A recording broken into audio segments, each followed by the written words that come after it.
யோபு 2:3 வாசிங்க பார்க்கலாம். அடுத்த வார்த்தை கவனிங்க. முகாந்திரம் இல்லாமல் அவனை நிர்மூலமாக்கும்படி நீ என்னை ஏவின போதிலும் அந்த வார்த்தை நல்லா கவனிங்க. அவன் என்ன ஏவி இருக்கிறான்? நீர் அவனை தொடுவீரானால்.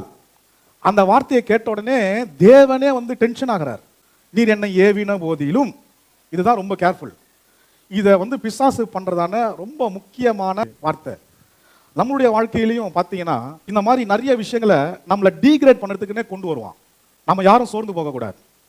நம்மளுடைய உத்தமத்தை பற்றி, நம்மளுடைய நீதியை குறித்து, நம்மளுடைய சன்மார்க்கத்தை குறித்து, நம்மளுடைய தேவனுக்கு பயப்படுகிற பயத்தை குறித்து அவன் உங்களை பார்த்து கேள்வி கேட்பான். நீ நீதிமானா? நீ சன்மார்க்கனா? நீ யோகியனா? நீ தேவனுக்கு பயப்படுகிறவனா? பொல்லாப்புக்கு விலகுகிறவனா? தீமைக்கு பயப்படுகிறவனா? உங்களை பார்த்தே ஒரு கேள்வி அப்பப்போ அவன் கேட்டுக்கிட்டே இருப்பான். நம்ம என்ன நினைப்போம்? ஆமா, நான் இப்படி இருக்கிறேனே, உன் ஜெபம் கேட்கப்படுதா இல்லையே, ஒரு கொஸ்டின் மார்க் போட்டுக்கிட்டே இருப்பான். இயேசு கிறிஸ்து உன்னை கைவிட்டுட்டாரு தெரியுதா? உனக்கு எதுவுமே நடக்கலையே, உன்னுடைய வாழ்க்கை இப்படியே தான் போய்கிட்டு இருக்கு, நல்லா கவனிச்சியா? உன்னுடைய வியாதி இதே நிலைமையில தான் இருந்துட்டு இருக்குது பாத்தியா? எத்தனை வருஷமா நீ இதே பிரச்சனையில உருண்டுட்டு வர பாத்தியா? எத்தனை பிரச்சனை ஆனாலும் கடன் தொழிலிருந்து வெளியில வர முடியலையே பாத்தியா? நிம்மதி இல்லாத வாழ்க்கை உனக்குள்ள இருந்துகிட்டே இருக்க பாத்தியா? இந்த கேள்வியை ஒவ்வொரு நிலையிலும் ஒவ்வொரு நாளிலும் நமக்குள்ள போட்டுக்கிட்டே இருப்பான். இந்த கேள்வி போடும்போதெல்லாம் நினைச்சுக்கணும், அவன் என்ன சோதிக்கிறான் இல்ல, இயேசு கிறிஸ்து என்னோடு கூட இருக்கிறார், நான் ஜெயிக்கிறவன், கிறிஸ்துவனுடைய விசுவாசத்துக்குள்ள இருக்கிறவன் அப்படின்னு அவனுக்கு விரோதமா நம்ம அவனை மேற்கொள்ளவனாய் காணப்படணும். அல்லேலூயா. நீங்களாம் யாரு நினைக்கிறீங்க? கிறிஸ்துவின் ரத்தத்தால கழுவப்பட்டு பாவ மன்னிப்பு நிச்சயத்தை பெற்று பரிசுத்த ஆவியின் அபிஷேகத்தை பெற்றுக்கொண்டு கிறிஸ்துவுக்குள்ளாய் ஞானஸ்தானம் பெற்றுக்கொண்டு பிதாவாகிய தேவனுக்கு முன்பதாக அவருடைய கரத்துக்குள்ள இருக்கிறதான அழகான மனவாட்டி. உங்களையும் என்னையும் தேவன் ஒரு நாளும் கைவிட மாட்டார். ஆமேன். பரலோகம் எப்பவுமே உங்களுடைய குடும்பத்தையும் உங்களையும் நோக்கி கொண்டே இருக்கிறது, பார்த்துக்கிட்டே இருக்குது. நீ இந்த தாட்டை மைண்ட்ல இருந்து உடனே எடுத்து போட்டணும். சில பேருக்கெல்லாம் பார்த்தீங்கன்னா நல்ல தாளந்து இருக்கும், நல்ல டேலண்டட் பர்சனா இருப்பாங்க.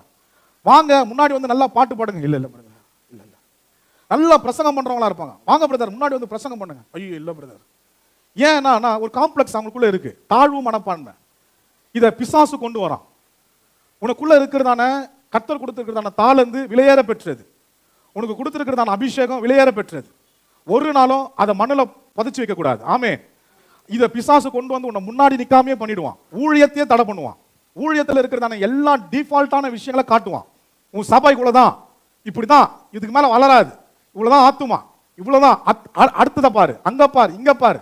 இல்ல, மற்றவங்களை காட்டிலும் கர்த்தர் என்னோடு கூட இருக்கிறார்.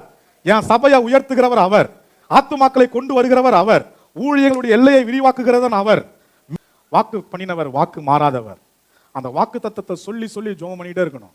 கர்த்தர் கண்டிப்பா அந்த வாக்கு தத்தத்தை சுதந்திரித்துக் கொள்ளத்தக்கதான ஆசீர்வாதத்தை நமக்கு தருவார். ஆமேன். அந்த வாக்கு தத்தத்துக்கு விரோதமாய் பல நெகட்டிவ் திங்ஸ்ல பிசாசு கொண்டு வருகிறதான எந்த வார்த்தைகளையும் நீ ஏறெடுக்கவே ஏறெடுக்காது. ஆமேன்.